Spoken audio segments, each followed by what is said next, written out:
उपमुख्यमंत्री एकनाथ शिंदे यांनी महाबळेश्वर तालुक्यातील दरेगाव इथं पत्रकार परिषदेत नीट पेपर फुटी प्रकरणावर भाष्य केलं। विद्यार्थ्यांचा आक्रोश योग्य असला तरी काही विरोधी पक्ष या आंदोलनाचं राजकारण करत असल्याचा आरोप त्यांनी केलाय। शिंदे म्हणाले की नीट पेपर फुटी प्रकरणातील दोषींना कोणतीही सवलत दिली जाणार नाही।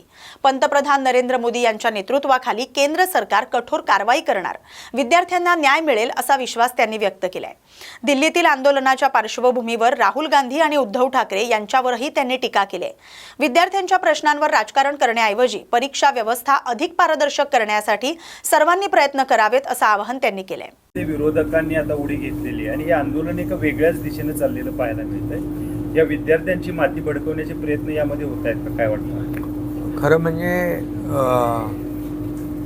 नीट परीक्षा पेपर लीक होणं ही दुर्दैवी घटना आहे।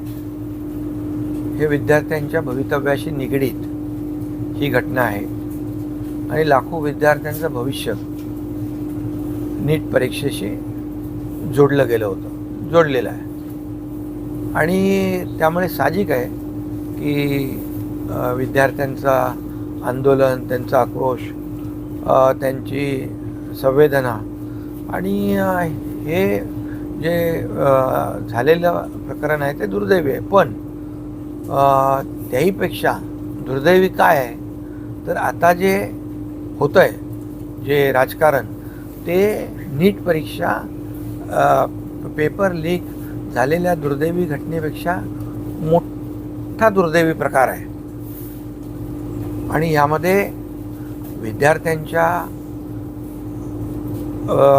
हे खरं म्हणजे विद्यार्थी आपल्या देशाचं भवितव्य आहे आणि त्यांच्या या आंदोलनावर प्रत्येकजण आपली राजकीय पोळी भाजण्याचा प्रयत्न त्या ठिकाणी करताना दिसतोय। खरं म्हणजे काल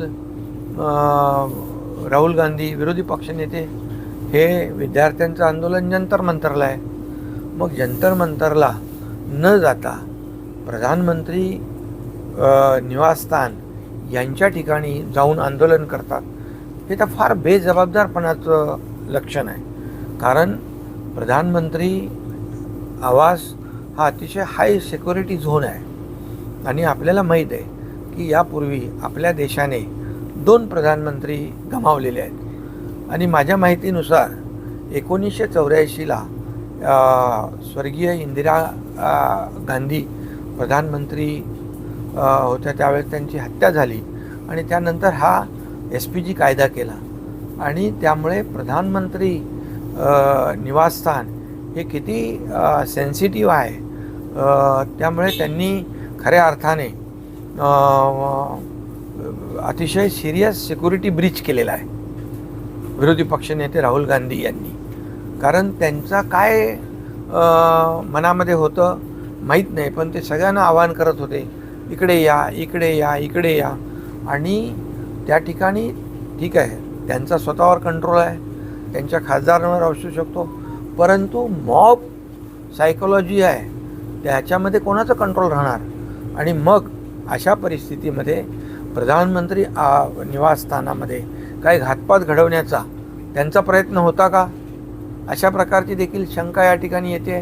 कारण ते नेहमी, आज आपण पाहतोय की बांगलादेशचं उदाहरण देतात, ते नेपाळचं उदाहरण देतात, ते श्रीलंकेचं उदाहरण देतात आणि तिकडे कसं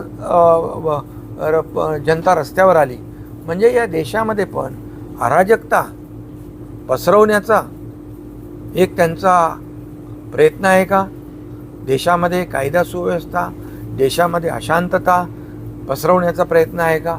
अशी देखील शंका या ठिकाणी येते आणि मी आपल्याला सांगू इच्छितो की नीट परीक्षा पेपर फुटणं हे दुर्भाग्यच आहे, पण त्यानंतर झालेली नीट परीक्षा जी झाले नव्याने, त्याच्यामध्ये 20-22 लाख विद्यार्थी बसले, 11 लाख विद्यार्थी त्याच्यात पासआउट झाले, क्वालिफाय झाले।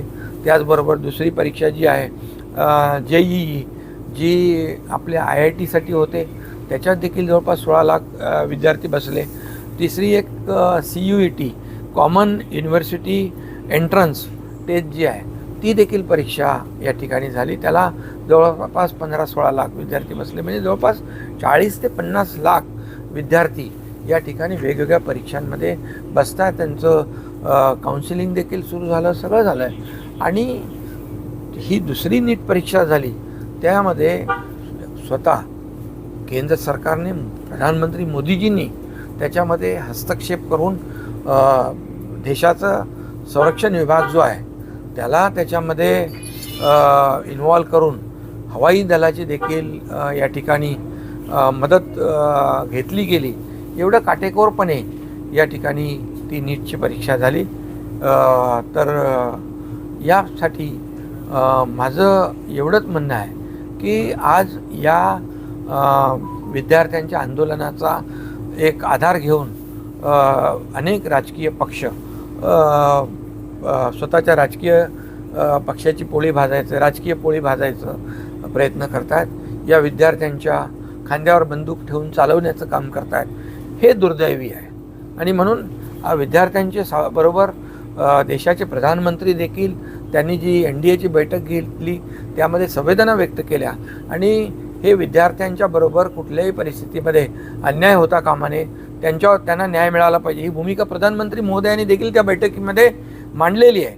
आणि मला विश्वास आहे की यामध्ये जे कोणी दोषी असतील, जे जबाबदार असतील, त्यांच्यावर प्रधानमंत्री मोदीजी एकालाही सोडणार नाही, त्या सगळ्यांवर कारवाई करतील असा विश्वास या ठिकाणी मला वाटतो. कारण विद्यार्थ्यांचं भवितव्य घडवण्याचं काम या ठिकाणी गेल्या 10-12 वर्षामध्ये मोदीजींनी केलं. त्यामध्ये मी आपल्याला आठवण करेन की all India institute of medical science AIIMS, त्याचबरोबर IIT, IIM अशा प्रकारचे मोठ्या संस्था ज्या मोदीजींनी सुरू केल्या. याच्या मागचं स्टार्टअपचा आता हब आपला देश झालेला आहे.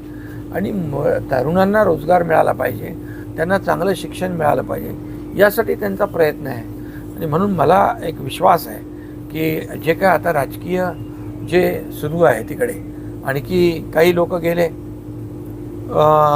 त्या व्यासपीठावर आणि त्यांनी तर म्हणजे नीट परीक्षा राहिली बाजूला, विद्यार्थ्यांचं आंदोलन राहिलं बाजूला. ते तर म्हणाले आता आग लागलेली आहे, आता आग विझू देऊ नका. आणि 2029च्या निवडणुका, सरकार बदलण्याची भाषा, सरकार पलटवण्याची भाषा त्या ठिकाणी करू लागले. मला वाटतं हे सगळ्यात जास्ती दुर्दैवी आहे. ज्यांना अनेक पक्षांची, मी सगळ्यांची नावं घेत नाही, परंतु ज्यांना त्या राज्यातून लोकांनी नाकारलं आहे, लोकांनी ठोकरलं आहे, असे लोक या CJPच्या आंदोलनाचा आधार घेऊन आपला राजकीय फायदा कसा होईल, आपलं अस्तित्व कसं टिकेल यासाठी धडपड करताना दिसत आहेत. हा एक केविलवाना प्रयत्न आहे. आणि म्हणून याचा जे आंदोलनकर्ते विद्यार्थी आहेत त्यांच्याबरोबर त्यांच्या संवेदना ज्या आहेत त्यांच्याबरोबर आमच्या देखील संवेदना आहेत. आणि मी आपल्याला एवढंच सांगू इच्छितो की आम्हाला विश्वास आहे की मोदीजींची जी कार्यपद्धती आहे त्यांना आम्ही जवळून पाहतो आहे की यामध्ये जे कोणी दोषी असतील त्यांना कुणालाही एकालाही पुन्हा एकदा मी सांगेन की मोदीजी सोडणार नाहीत, त्या सगळ्यांवर कठोर कारवाई करतील. अशा प्रकारचं सुतो आज काल NDAच्या बैठकीमध्ये त्यांनी केलेलं आहे. साहेब, तुम्ही मोदीजींनी जे केलेलं आहे विद्यार्थ्यांसाठी ते सांगितलं, परंतु विरोधी पक्षनेते राहुल गांधी यांनी आता मागणी केली आहे की या सगळ्या प्रकाराबद्दल पंतप्रधानांनी विद्यार्थ्यांची माफी मागितली पाहिजे.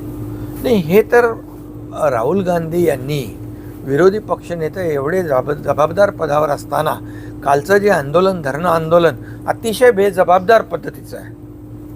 ज्या ठिकाणी तुम्ही आंदोलन करू शकत नाही त्या ठिकाणी तुम्ही विरोधी पक्ष म्हणून तिकडे जाता आणि लोकांना आवाहन करता इकडे या म्हणून. म्हणजे काय तुम्हाला करायचं होतं? प्रधानमंत्री प्रधानमंत्री निवासस्थानामध्ये काय घातपात करायचा होता? काय तुमच्या मनामध्ये होतं? या देशामध्ये अराजकता पसरवायची आहे का तुम्हाला? पण जे देश बांगलादेशचं नाव ते घेतात, ते नेपाळचं नाव घेतात, ते श्रीलंकेचं नाव घेतात, त्यांची परिस्थिती वेगळी आहे. आज आपल्या देशाला, भारत देशाला आणि या तरुणाईला या पुढे शिक्षणामध्ये, रोजगारामध्ये, विविध क्षेत्रामध्ये त्यांना संधी मिळाली पाहिजे याचा प्रयत्न मोदीजी करतायत. आणि म्हणून आपला देश पुढे चाललो आहे आणि म्हणून देश आर्थिक महासत्तेकडे चालला आहे. परंतु आपल्याच लोकांकडून आपल्याच देशाची बदनामी करून विदेशामध्ये हे सगळे चित्र जात आहेत. मग आपल्याच देशाची बदनामी करून आपल्या देशाला प्रगतीपासून रोखण्याचा, देशात अराजकता पसरवण्याचा, देशात दंगली घडवण्याचा प्रयत्न या अशा लोकांकडून होण्याचा जो काही धोका आहे हा ओळखला पाहिजे. आणि माझं विद्यार्थी मित्रांना देखील आव्हान आहे की आपण चर्चेतून, संवादातून अनेक प्रश्न सुटू शकतात. आणि त्यामुळे आता आपण ओळखलं पाहिजे की या तुमच्या आंदोलनाचा फायदा जे काही राजकीय पक्ष घेऊ इच्छित आहेत त्यापासून आपण सावध राहिलं पाहिजे. आपलं आंदोलन जे आहे योग्य मुद्द्यावरच गेलं पाहिजे. आणि म्हणून चर्चेतून हे प्रश्न सुटू शकतात. आपल्या आंदोलनाचा आधार घेऊन, आपल्या आंदोलनाचा फायदा घेऊन इतर लोकांना संधी मिळता कामा नये याची देखील काळजी घेतली पाहिजे. केंद्रीय मंत्र्यांचा राजीनामा म्हणजे शिक्षण मंत्र्यांचा राजीनामाबाबत पण वारंवार या आंदोलनामध्ये बोललं जाते याविषयी. नाही, या बाबतीमध्ये मी मगाशी सांगितलं की कालच्या बैठकीमध्ये NDAच्या देशाचे प्रधानमंत्री नरेंद्र मोदीजी यांनी यामध्ये गांभीर्याने ही बाब घेतलेली आहे. आणि मला वाटतं की ते या विद्यार्थ्यांवर अन्याय होणार नाही. योग्य वेळी योग्य निर्णय ते नक्की घेतील. उद्धव ठाकरेंनी दिल्लीमध्ये जाऊन विद्यार्थ्यांना त्या आंदोलनाला पाठिंबा दिलाय. त्यांनी सरकारवर टीका देखील केली. त्यांना दुसरं काय येतं? अरे मुख्यमंत्री असताना 2दा मंत्रालयात जाणारे मुख्यमंत्री आता दिल्लीला जाऊन, चांगली गोष्ट आहे, पाठिंबा दिलाच पाहिजे. परंतु तुम्ही तिथे जाऊन प्रोवोक करताय लोकांना, विद्यार्थ्यांना भडकवताय, त्यांची माती भडकवण्याचं काम करताय. तुम्हाला तर जनतेने नाकारलं आहे, पण तिथं जाऊन सांगताय आपल्याला नीट परीक्षेचं नाही, आपल्याला फक्त राजीनामा नाही, आपल्याला सरकारच बदलून टाकायचं आहे, सरकारच उलथवून टाकायचं आहे. 2029ची तयारी तिथली त्या व्यासपीठावर जाऊन ते सुतोवाच करतात. यापेक्षा दुर्भाग्य दुसरं काय असू शकतं? साहेब, पण आंदोलनाला जवळजवळ 25 दिवस झाले. 25 दिवसामध्ये खरं तर त्यांच्याशी संवाद होऊ शकलेला नाही आहे विद्यार्थ्यांशी. खरं तर तो संवाद झाला असता तर हे आंदोलन एवढ्या पुढेपर्यंत गेलं नसतं. यामध्ये आपण पाहिलं की जितेंद्र सिंग मंत्री हे स्वतः तिकडे गेले. त्याचबरोबर आपल्या CJPचे 2 शिष्टमंडळातले विद्यार्थी नड्डाजींशी चर्चा केली. त्याचबरोबर जितेंद्र सिंग यांनी सांगितलं देखील की संपूर्ण नीटबद्दल तुम्हाला सभागृहात चर्चा पाहिजे, त्या सगळ्या घटनांबद्दल सभागृहामध्ये चर्चा पाहिजे. ती सरकार चर्चा करायला तयार आहे, परंतु विरोधी पक्षाला सभागृहात चर्चा करायची नाही आहे. त्यांना फक्त याचा राजकीय फायदा उठवायचा आहे आणि देशामध्ये अशांतता आणि अराजकता पसरवण्यासाठी प्रयत्न करायचे आहेत.